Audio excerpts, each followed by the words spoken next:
I suppose we'll introduce ourselves. Paul and Ben Eno were a father-son team. I started researching the paranormal from the ghost angle in 1970, really 1969, when I was a student for the priesthood. That's a long story. But I ended up running into UFOs as time went by. By the end of the 70s, I was extremely confused. Ben joined me in 2005 at the age of 13. And people often get a kick out of seeing old photographs of him as a little tyke there using our first video camera. That was in the Torrington, Connecticut case that started in '05. I mean, you didn't really give me much to start off with. Yeah, that was when I had hair. It was great. Yeah, so I got indoctrinated by this man to my right, and he kind of brought me up in this world that we call the paranormal, and here we are. My degree's in audio engineering, and I don't use it except for this. So I can tell you a lot about physics, whether it's functional or theoretical, and that's what we're going to be talking about today a little bit. So let's begin. We have been on the radio since 2008, including 4.5 years on CBS in 4 cities, and we're, again, a father-son team, and there's information at our table. Take a business card, and you'll be able to find out where to get the show.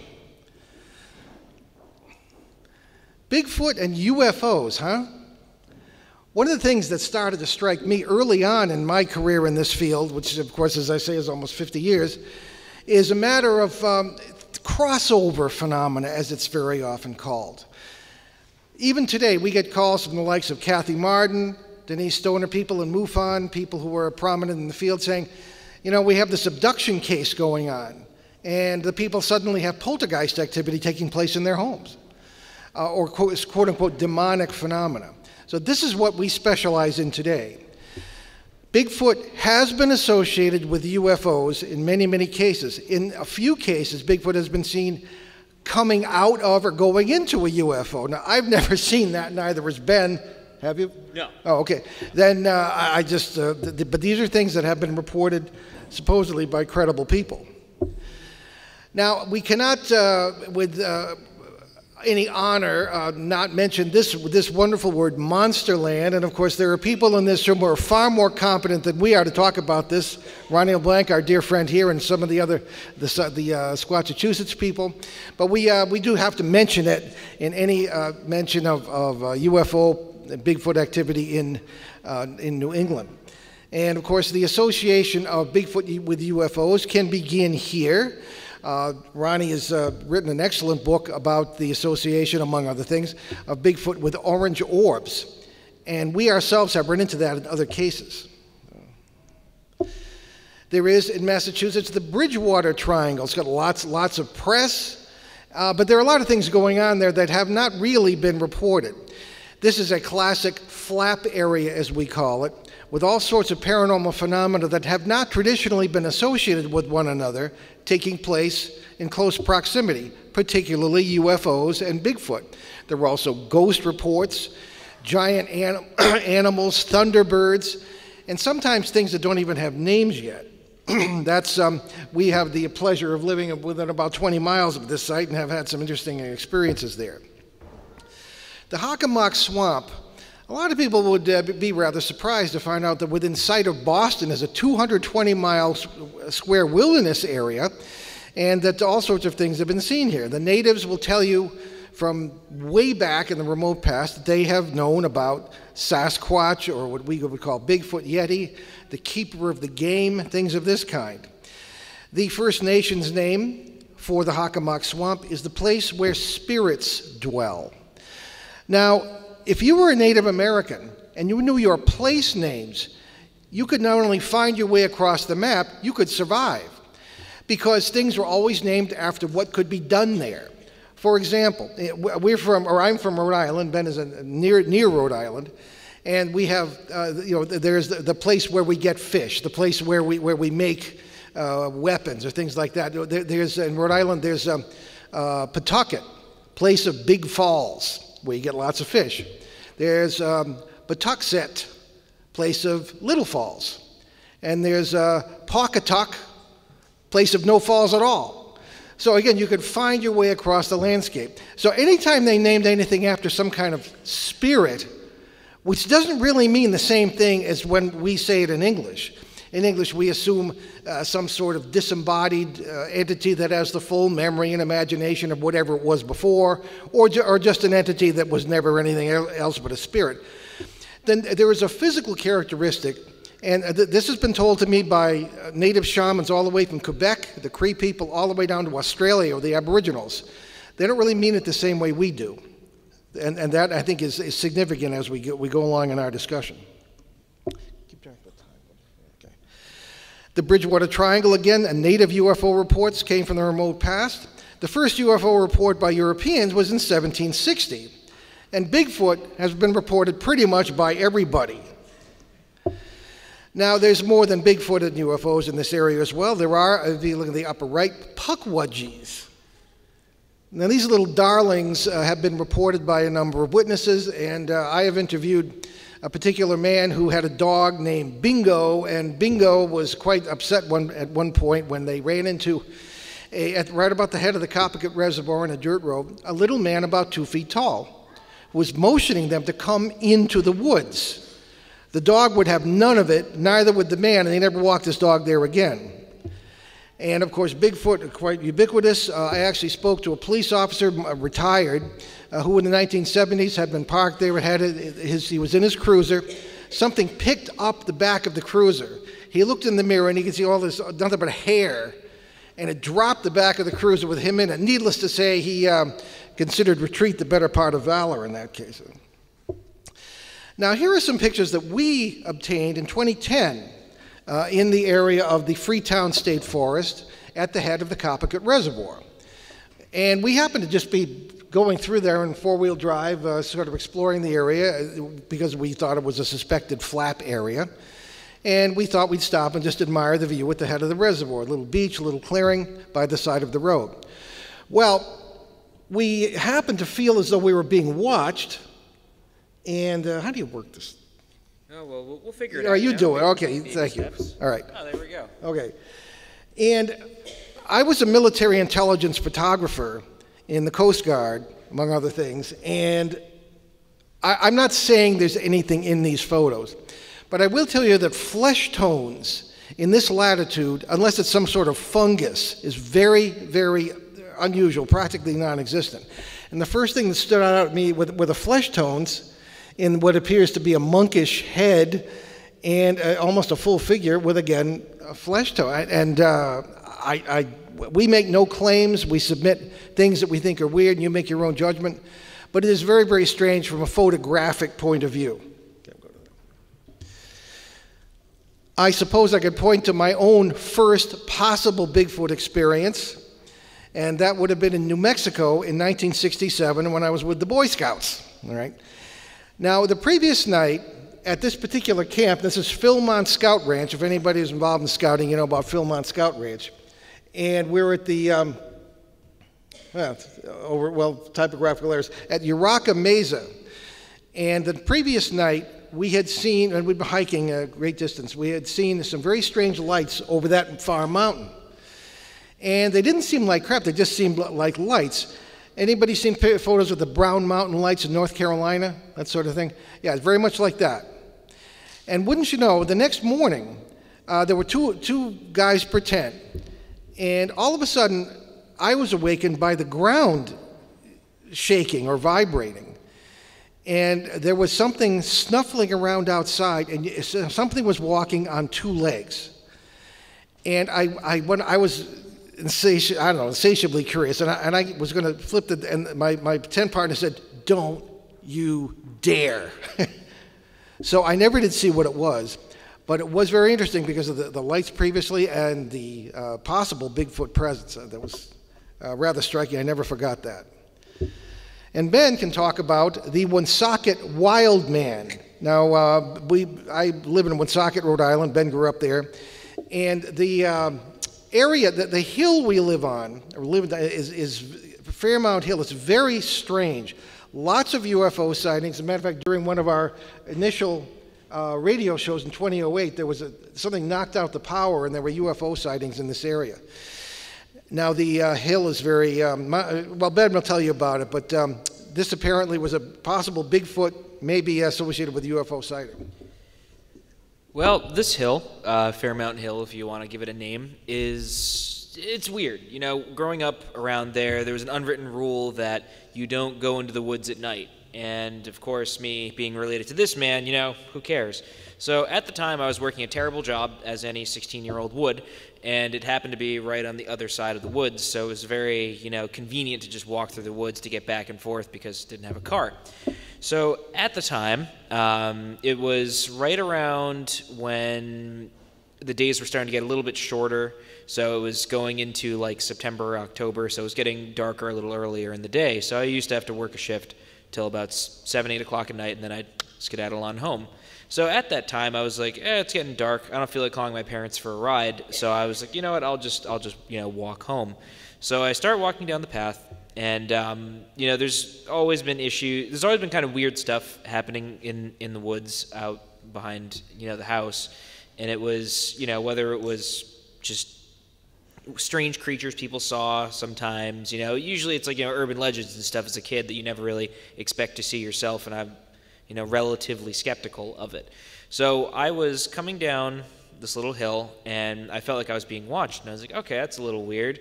You know, bears aren't unusual in the woods. It's happened. It's a tiny little 30 acre, you know, lot, but it exists.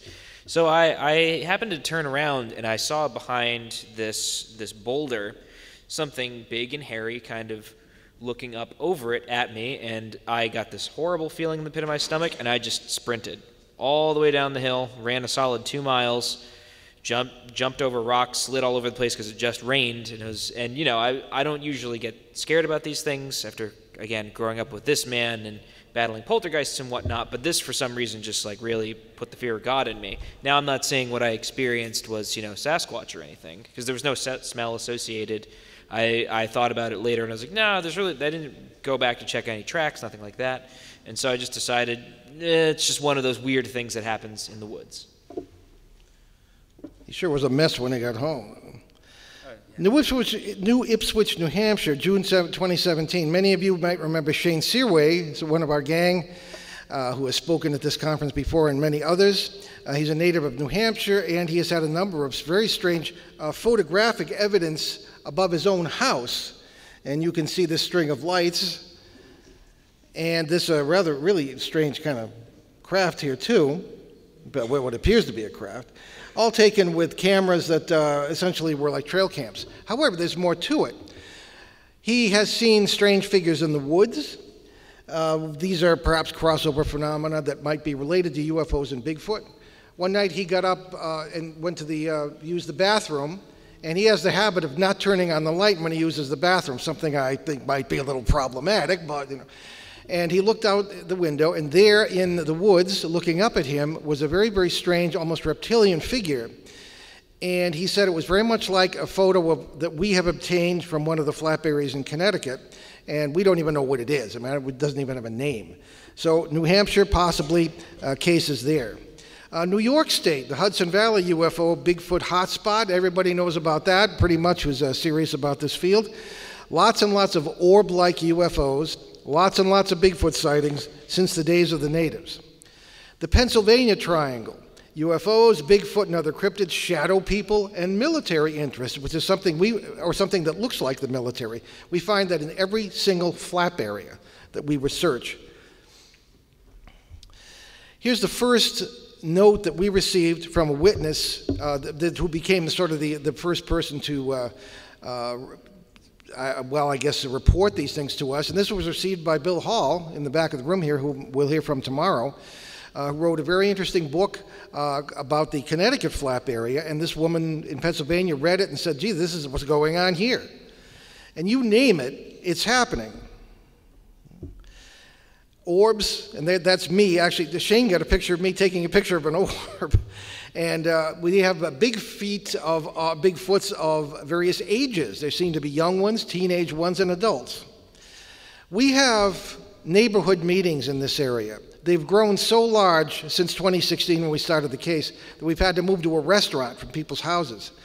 We have 35 to 40 people at each one, and just about everybody claims to have seen Bigfoot and strange lights.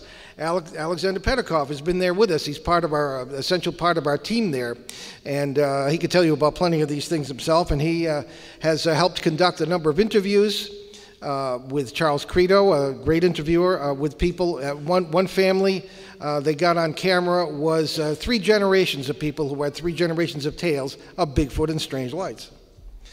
Here's a very strange photo. You look behind the tree there, and it looks like a little Bigfoot. And this was taken by a fellow named Buck Dutry, who was one of our gang down in that area. And again, everybody has seen these things, just about. Here are pictures that I took. The one on the right, if you look at the left, and you'll see kind of an orb shooting into the sky, but there's a little road that comes up, and there's the other side of it, comes up onto a rise into an area that is known as the campground, because the one family owns this entire tract, and it's very handy for us because we can just go anywhere we want and sleep in our trucks and set up things like this. And this was during the 2016 period, and we got these lights coming up out of that road, and a number of people have reported that. But again, are these little craft? I mean, I don't think so. But they seem to be lights associated very often with the Bigfoot phenomenon. And of course, Ronnie can tell us all about that.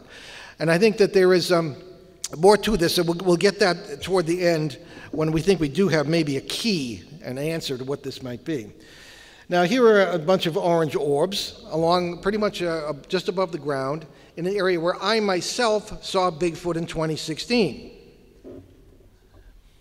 Now, here's what the layout of when that occurred. Now, you can see my truck up there. And I was, you think after almost 50 years of doing this, I realized things don't happen the way you expect them to. But we'd gotten a lot of pictures of strange lights in the sky the previous trip, the previous May. So I had my camera set up on my truck to look at the sky. Well, all of a sudden, something on the right caught my eye. And this is September 16th, and again, it was a brilliant moonlit night, very clear, but it was very cold, so I had the passenger side window closed. Through the window, I could see about 200 feet away, 2 huge legs, furry, with knees. I remember the knees moving up and down, and a head bowed as if looking for something in the tall grass. So I was somewhat flabbergasted. I put the infrared camera up, and of course, it's cold window, no heat signature. So I went to get out of the truck. My phone rings. It's Ben's mom. Closest I ever came to divorce. And I said, "I'm in the middle of a Bigfoot sighting." She said, "What?" And of course, the ringtone from my phone is the theme from Lord of the Rings, and that went blasting out over the field. So naturally, whatever this was long gone. But something else happened shortly after that. I happened to be looking across the field, and there were some lights in a tree. Now, they didn't look weird or UFO-ish. They seemed to be coming from the ground, and somebody had a spotlight. So I was going to take off across the field, but I was not familiar with the territory. I didn't get swallowed by a giant hole in the ground or anything, so I let that rest. The next morning, Shane Searway and I went up there, and we retraced the steps of what this was, and then sure enough, there was a huge swath through the grass of something that had been on 2 legs. Now, at the neighborhood meeting that night, I got an answer to the light issue, and I described this experience, and a hand went up, and it was a woman named Melissa, who lived on the other side of the field. You can see her house there. She and her son had come back from the store late and had driven in, and she said they had heard something big moving through that field while I was seeing it. And since everybody here is used to this stuff almost, she came up into the field with the lights and was shining. And I said, "Why were you shining them into the tree?" She said, "Well, sometimes they're in the trees." So apparently, if that's what it appears to be, it's corroborative evidence to what I experienced. All right, so, okay. And again, the next morning, Shane and I retraced this and found that track. And again, this is May 20th, the previous May. These are some of the strange lights we got in the sky. But some orbs, some not. Strange beam coming down out of the sky. Now, Mark D'Antonio, who will be here tomorrow from MUFON, a real bona fide astronomer, real killjoy photo expert who we work with all the time, even he had to admit that this appeared to be a beam coming down out of the sky into this field. Again, the same field where I saw the Bigfoot. And of course, tracks. I have pretty big feet myself, but these were a lot bigger. And here is something that has not been seen by many people. And this is the outside, this is just this past May 23rd and 24th, 2019, when a bunch of us were down there on our most recent expedition to this area. That included Alexander Petikoff. It included Shane Searway. It included Charles Credo from Maine, our central guest. Now, Ben, unfortunately, had to stay in Rhode Island because we were doing a 2-hour broadcast on location from there. He was back at WOON Radio and did not get to experience this. Mark D'Antonio was supposed to be with us, but from what you're going to see, Mark he couldn't come at the last minute and will suffer terrible anguish for the rest of his life because he did not experience this. Now, that's just to give you an example of where this occurred. I was sitting out in the little patio this family has, and the arrow points to where we saw what you're about to see. Now, please forgive the Blair Witch Project-like cinematography and take your Dramamine because I was running to try and get a good shot. Those are stars.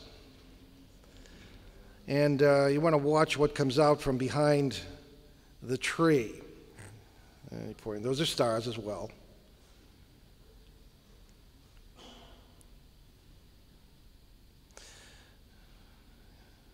Come on. There it is. And we watched this for a good part of 5 minutes. Now, the thing that's just above it and to the left is not a star. It was an object that came out of it, traveled with it, and then went back into it. Now, what it is, we assume may be a craft, but we don't make assumptions like that. We think this is something really quite remarkable beyond that. And we just kept watching this, and it was perhaps now these are taken through infrared binoculars. First time I'd ever used them. I think the things paid for themselves right then and there. But it was about the size of a $50, if anybody's old enough to remember what that is. And it went down, it seemed it either changed shape or changed direction. And then it went back down behind some trees. Notice the darker than dark kind of whatever it is coming out from underneath the craft is almost as if it's a donut, an energy coming through from somewhere else. We checked flight patterns. We checked everything. This is Du Bois, Pennsylvania. There's an airport where there's like 2 flights a day. This was not one of them. And it was 11 miles to the west of this. Mark D'Antonio, who is the official MUFON analyst for this stuff, says this is one of the 2 best UFO videos he has ever seen. And very few people have seen it. 5 witnesses, 6 if you count the dog. All right. Okay, so now were you to have been riding in this UFO by any chance, if that's what it was, a craft, this is probably the view you would have seen by day. Now, within sight of this particular photo are 3 Bigfoot sighting locations, okay? One is, of course, right kind of in the middle where I had my sighting.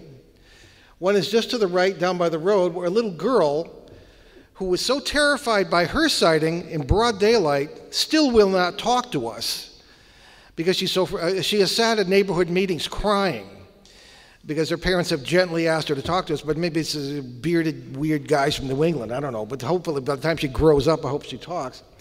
And of course, farther down in the campground area to the right of that, actually, yeah, that's it, is where Shane Searway had his daylight sighting. And Jonathan, when you demonstrated sort of the stride, that's exactly how Shane describes what he saw. In broad daylight again, and it was a black furry creature with long arms going like this, and it flushed 3 deer in the process because he was after it in his truck. So again, just within this limited area, 3 sightings, and of course right where that UFO was. Now here are the people who witnessed that, at least some of them. This is, of course, myself, Ben, and Ben, of course, had to stay in Rhode Island to run the radio show. And yeah, if you go to the next one. And Aaron Vranis, who was our show research assistant, was there, and a number of other people. Now, Bigfoot and music. I don't know if any of the researchers here have ever tried using sound or music while on an expedition. We got it into our heads to do that. Now, I had gone up to that field where I had my sighting, and I put out my iPhone, which has a pretty loud broadcast radius, I guess, And I played music composed by the Scandinavian-American composer Mordred Lauridsen. And it's very unique stuff. It's very haunting, and he uses dissonance, which usually would clash, notes that would clash. He uses it in a very beautiful way. He writes some liturgical music and a few other things, and I just played that.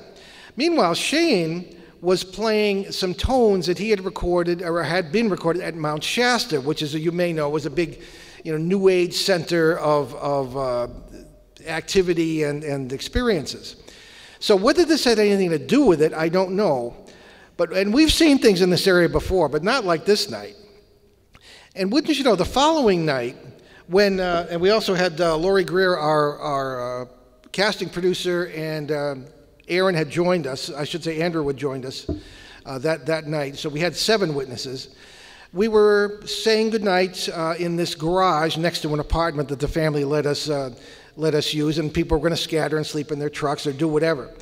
And we suddenly heard a tone, perfect C. It started right above Laurie's head in the garage, moved over our heads, out the closed door, led us outside, and then went up into the air, faded out, powered up again, moved to the left, and then went off into the sky.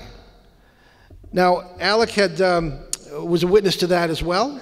As a matter of fact, he said, Paul, did you step on something? I mean, when we first heard it, we thought it was an alarm or some sort of our phones. We were looking at our phones, but Ben had a couple of comments on that because we played it on the air the next day. If you want to hear it, we have constant attacks on our show website, so that we can't seem to keep recorded shows.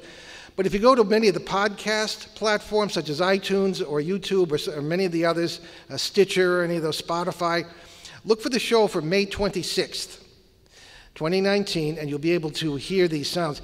If you can go to, and there are links to this on our BehindTheParanormal.com archive page. You can go to the WOON radio site, and you can see the video, this video, and the video of the show we did live from there. So, Ben, if you want, Ben has a degree in audio engineering and sound design, post-production, whatever it is. I paid for some of it. So he can tell you a little bit about this tone and some of the weird characteristics of it. Yeah, technically it was the government that paid for it. Anyway, so the cool thing about this was I was super excited to hear it because I get to do nothing with my degree most of the time, so I was more than excited to be able to analyze a piece of audio. The cool thing about it was mechanical in nature, right? So my first question was, all right, so was there a machine that was malfunctioning, or like, typically with singular tones, it has to be emitted from, whatever the source is. So my first question was, what was the source, which they couldn't find, and then it moved, which was the weird part.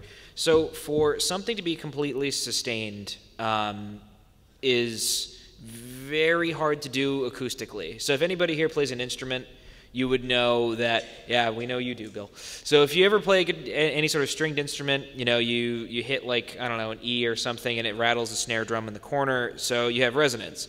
And with that, it changes, the sound itself changes. And typically, if you pluck a note, or if you have any familiarity with Tibetan singing bowls, you strike the little piece of metal with a mallet, and then you run your hand around it to kind of make the tone louder. But it changes the tone rather than making it louder. So those are called harmonics. Harmonics are essentially what happens when, someone sings a note, but then as it goes along, it decays and then eventually turns into something else. Usually it decreases by fifths. So the interesting thing about the note that everyone caught once you got past all the talking was it didn't change. It stayed constant until it moved outside. And even then, it still stayed constant with no sort of visible form of source, basically. So there was no source that anybody could see. Nobody else in the house heard it except for the people in the garage, which is kind of weird because typically if it was like, a C note, if you go up to a piano and hit middle C, you can pretty much hear that wherever in a house. But then again, stringed instrument, it changes and it can go through different objects. Fun fact, some sounds can go through certain objects and some can't. Some frequencies can go through walls, some cannot. And with this thing, apparently it couldn't go through walls.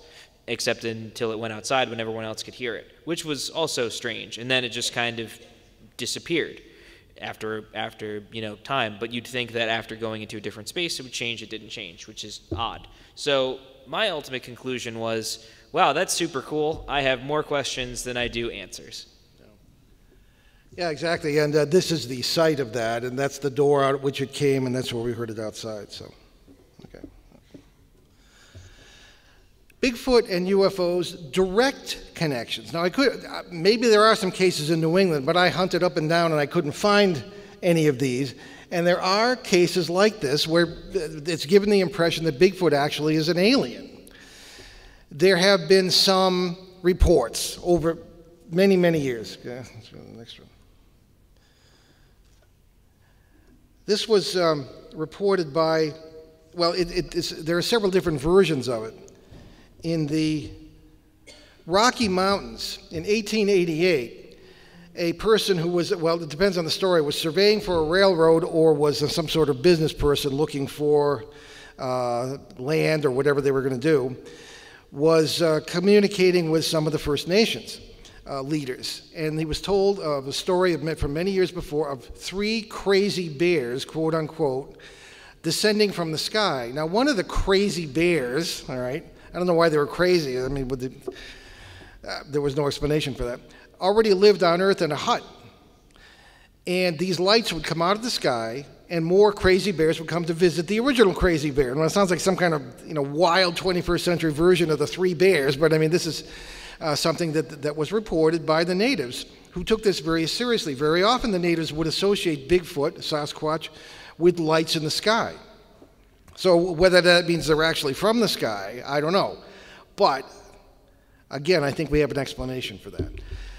So is Bigfoot an alien? Well, it depends what you mean by alien. And we've given lectures at this conference before, and we said you really have to broaden your whole point, your whole definition of what that is. And we're always big on get your definition straight before you even begin to make an argument. Many times I have run into things that are alien, but they were in situations that were poltergeist issues, things that would customarily be associated with quote unquote the demonic, all right? But these were alien beings in the sense of being utterly other. So here's a case in France in 1973. There was a couple, we used to call it parking, about 1 a.m. in this snowy weather out on a road in rural France. However, this was also seen by people from a neighboring farmhouse. You had a ball-shaped craft land in a field. Out come 2, what are traditionally known in UFO studies as Nordics, people who look very much like ourselves, usually with blonde hair and this sort of thing. Then out came a couple of what would commonly be associated with the classic gray aliens, and then out gets a Bigfoot, according to these people. The people sort of, the girls screamed, kind of jumped out of the car, drawing the notice of the grays, if that's what they were, who started to float toward the car. The Bigfoot sort of stood there like a lump the whole time and didn't do anything. Eventually, they all got back into the craft and went happily scurrying off into the sky. So, I'm not saying this happened, but this is what the report was, and again, it was corroborated by a family in a local farmhouse. So you tell me. Our whole idea here is that, and we could be wrong, but Bigfoot is often thought of as just a very, very hard to find large mammal, maybe living underground or in caves. We don't think that's good enough, personally. In the Pennsylvania area, you see huge tracts of land that are open ground, open farming country, woodlots of maybe 10 to 12, 15 acres maybe. And this is not a wilderness area, and yet everybody has seen this. Where do you hide an 8-foot, 600 to 800 pound creature, primate, like this? And we think that, that the physical explanation is not good enough. The multiverse, to make it sort of a long story short, is an area that has been pretty much accepted by most of physics today. It's the idea that what you see is not what you get. There are billions, perhaps an infinite number of parallel realities, all stretching across the multiverse. And joining that with Einstein's theory of relativity, it's all simultaneous. The third point that really is hardest to get your mind around sometimes is that all possible possibilities, all possible creatures, all possible beings, all possible craft, all possible outcomes really do exist in concrete reality somewhere or somewhen in the multiverse. As we've written about this, we've had to develop an entirely new vocabulary with new terms to even talk about this stuff, and even that's not good enough. So if this is true, you have these world families with similar laws of physics. Other laws of physics are very different. You would have life that is more advanced than us in the sense of being able to access and cross the membranes. Physicists actually call them membranes or brains, B-R-A-N-E-S, that are electromagnetically charged and form the boundaries between these various realities. If this is true, that could be where Bigfoot comes from, or goes to. That may be kind of a simplistic explanation, but I think that's what we've seen. So again, these flap areas we've been talking about, we already defined what they are. One of the things we're researching right now is the Bouguer anomaly. You might not have heard of it unless you're an engineer. But scientists have used it to find oil and gas deposits, and what it is a known scientific phenomenon that really has not been explained.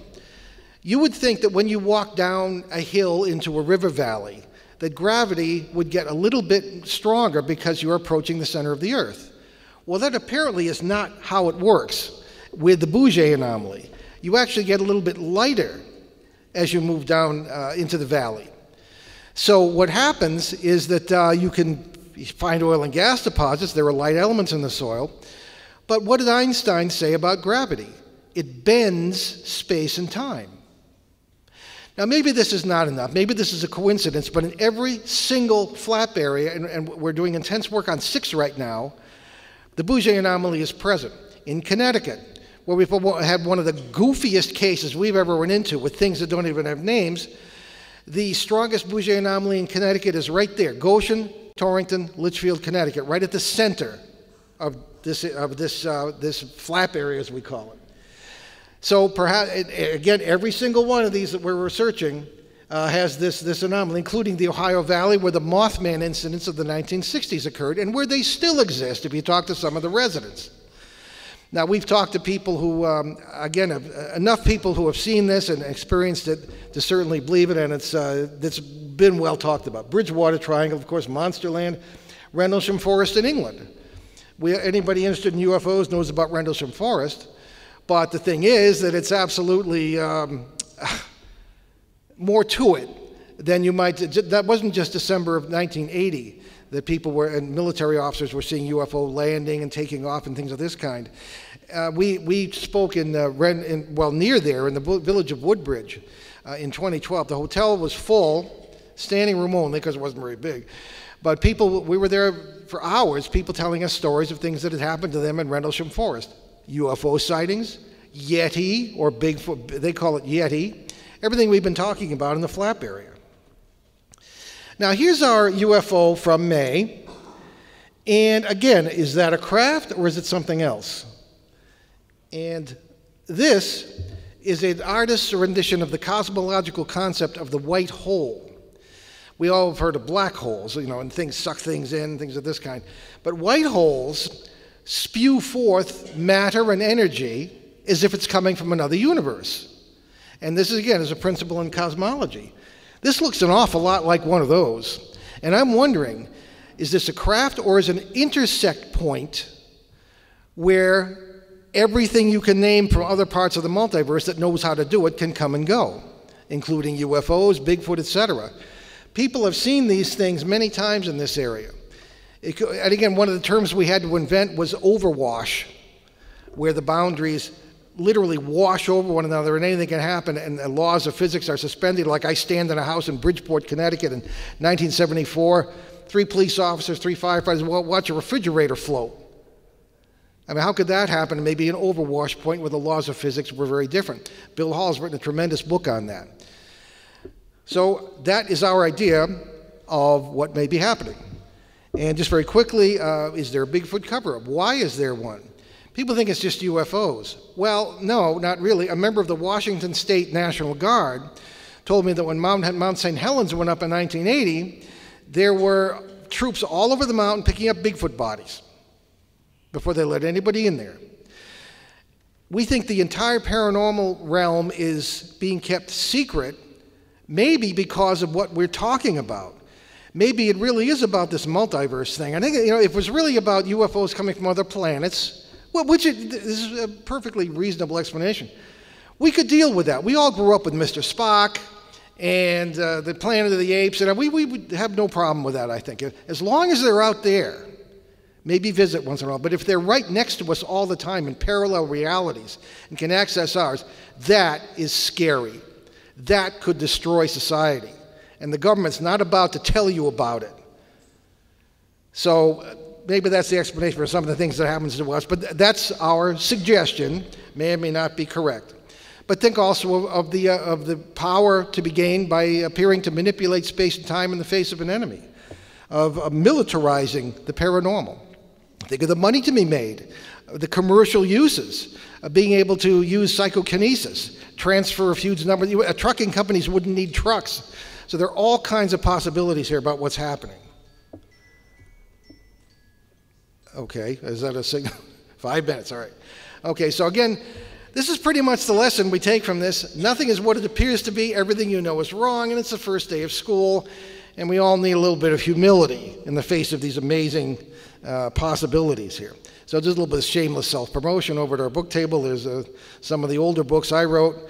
The one on the bottom right is probably of utterly no interest to this audience. However, it's used in several school districts in Rhode Island if you are a history nut. 2 books Ben and I wrote ourselves over the past few years. Behind the Paranormal, Everything You Know Is Wrong. We were honored to have Stanton T. Friedman write the foreword to that. And then Behind the Paranormal 2, which is about this subject. And my most recent, out for only a few weeks, a book I hated writing because I was trying to forget all this stuff. And we have that as well. So, and certainly our radio show, we invite you to listen. The FM signal has been boosted considerably. Do you think they could reach? I've gotten the AM signal here. No, probably not. Oh, probably not. All right. Probably not. But anyway, pick up a business card at our table and you'll be able to see where to get the show. There are all kinds of apps and things like that. You can hear it. So I guess we maybe have a minute or two for some questions. 4 questions or 4 minutes? Okay. You get 4 questions. All right. Anyone? No one? Okay. Well, if you look uncertain. Dave. Oh, yes. Dave McCulloch.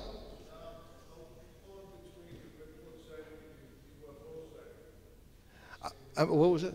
How long between the Bridgeport case and the UFO sighting? Oh, during the Bridgeport case, when we looked up some of the records for MUFON and the UFO reporting agency, they were at the same time. I beg your pardon. Bigfoot. As far as I know, there were no Bill, straighten me out. If there were any Bigfoot involved in the Bridgeport case, I didn't see any.